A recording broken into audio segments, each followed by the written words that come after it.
The opera ghost really existed. He was not, as long believed, a creature of the imagination of the artists, the superstition of the managers, the product of the absurd and impressionable brains of the young ladies of the ballet, the box keepers, the cloakroom attendants, or the concierge. Yes, he existed in flesh and blood. So begins the timeless 1909 classic, The Phantom of the Opera, by investigative journalist and fiction writer Gaston Leroux. And even over 100 years later, we still ask ourselves, could the Phantom, also known as Eric, have been a real person? Did these things really happen? Let's find out tonight on Investigating Theater.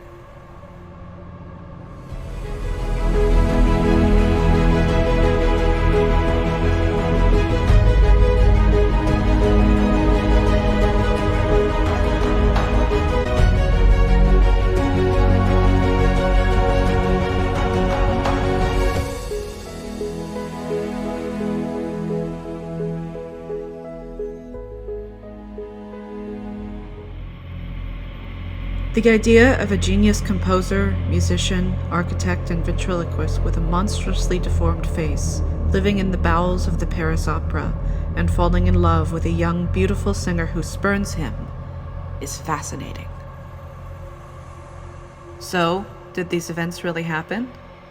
Well, some of the events that occurred in the original 1909 novel actually happened in real life, including the falling of the chandelier, and an actual lake being at the bottom of the Paris Opera. Eric may have existed as well, but I'll get into that a little bit later.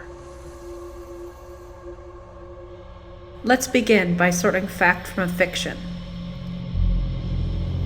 The Opera Garnier, aka the Paris Opera where the novel is set, is really as described in the book, with a massive chandelier, box 5, that to this day is supposedly haunted, if you ask anybody who works at the opera, a grand staircase, and an actual underground lake.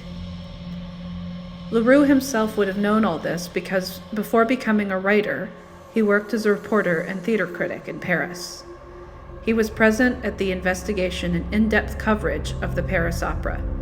The basement actually contained a cell that housed former prisoners of the Paris Commune, where several skeletons were found, one of which had asymmetrical features, but this is debatable.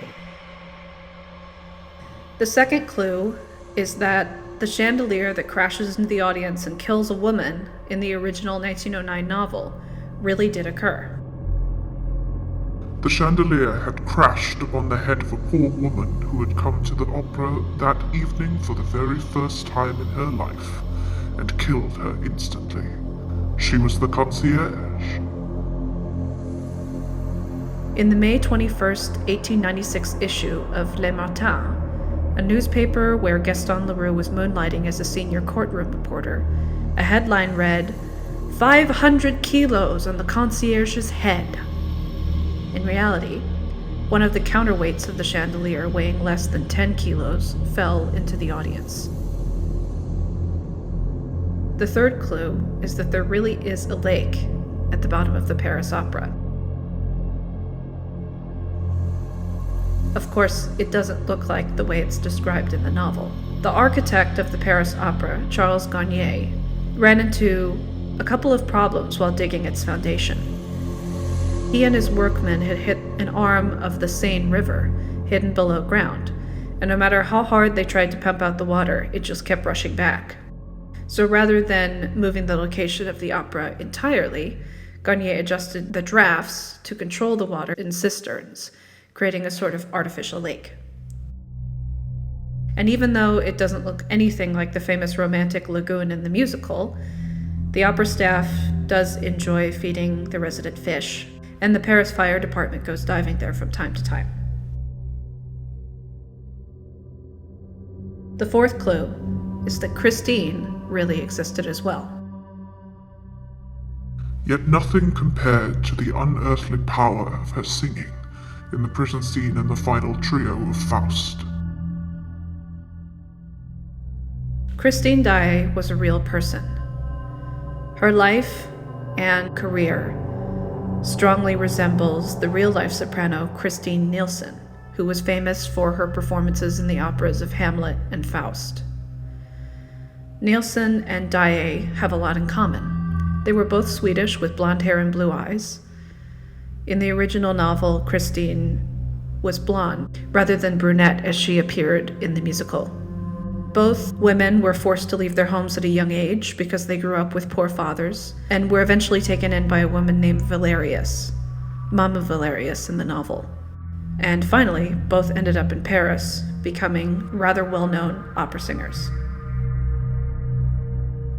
Clue number 5, the buried phonographic records.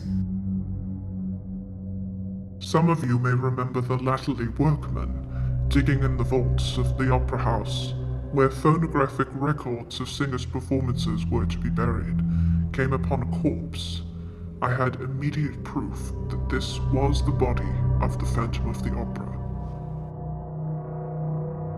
On Christmas Eve in 1907, 24 phonographic records of the era's greatest opera singers were found sealed in vaults hidden deep underneath the Paris Opera.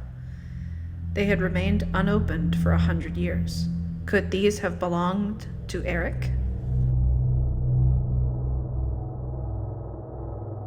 The 6th clue, the corpses of the Commune. You think you have been following me, you great clod, whereas in fact I have been following you, and you cannot conceal anything from me. The Communard's passage is mine, and mine alone.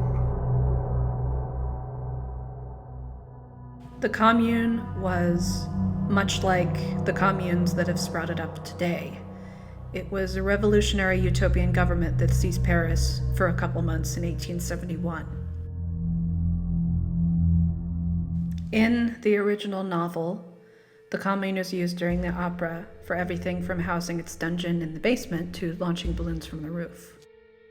In the introduction to a new translation of Phantom, it's written, "It would not have been the least bit surprising for the opera to shield the body of one of those wretches massacred between the 21st and the 28th of May in 1871, when an estimated 25,000 Parisians met their deaths."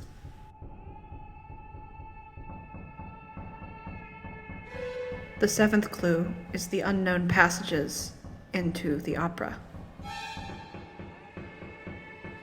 Found on the shore of the underground lake what lies beneath the Paris Opera House, where it borders the Rue Scribe.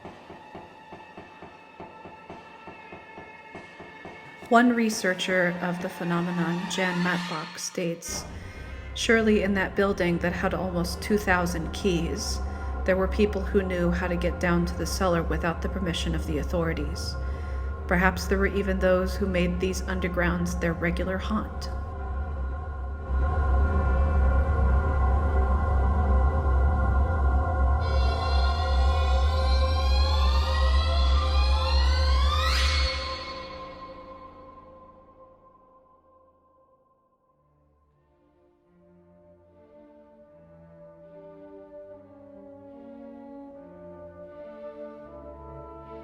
But what about Eric? Was he real too? In 1993, Renata De Walle published an article in the journal Oresteia of Café de la Pax, claiming that the story of the Phantom is based on fact. This, of course, is false, as LaRue's original novel was published in the fiction section of a newspaper, so his readers would have automatically known that the story wasn't true. Furthermore, the Persian Mohammed Ismail Khan died in 1867, 7 years before the inauguration of the Opera Garnier. Christina Nielsen was born in 1843 and would have been about 40 during the time of the events in LaRue's novel.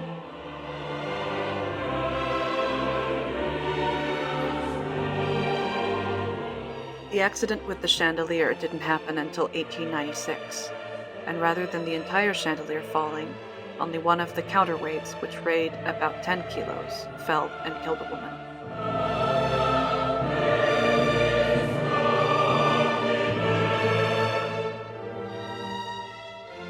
But there have been other real-life geniuses throughout history who were born with horrible disfigurements.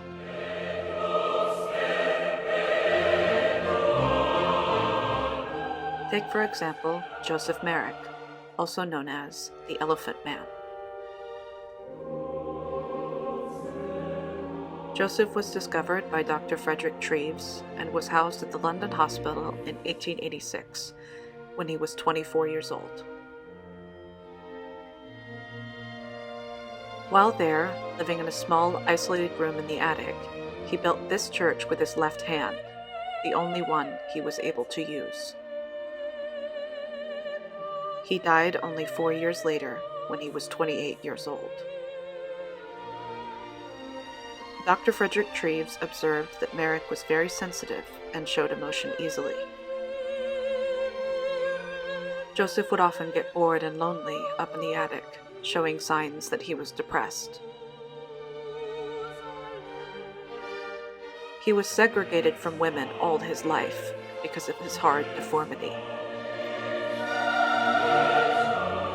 The 1980 film The Elephant Man, starring John Hurt as Joseph Merrick, has a beautiful scene in which he's reading Romeo and Juliet with a lady.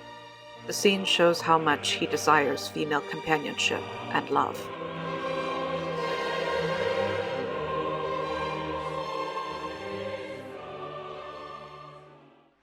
Good pilgrim, you do wrong your hand too much, which mannerly devotion shows in this. For saints have hands that pilgrims' hands do touch, and palm to palm is holy palmer's kiss. Oh, then, dear saint, let lips do what hands do. They pray. Grant thou, lest they turn to despair.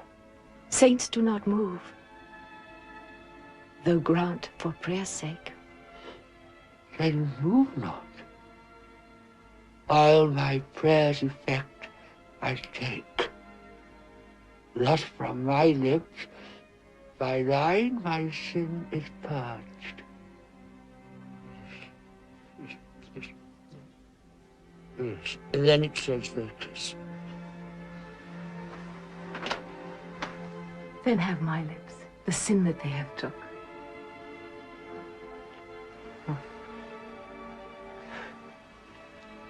Sin from my lips? Oh, trespass sweetly urged. Give me my sin again.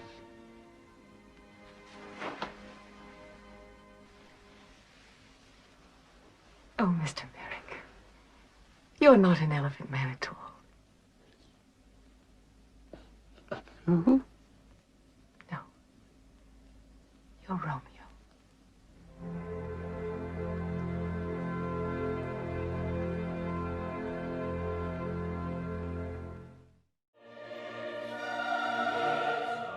So did Eric really exist?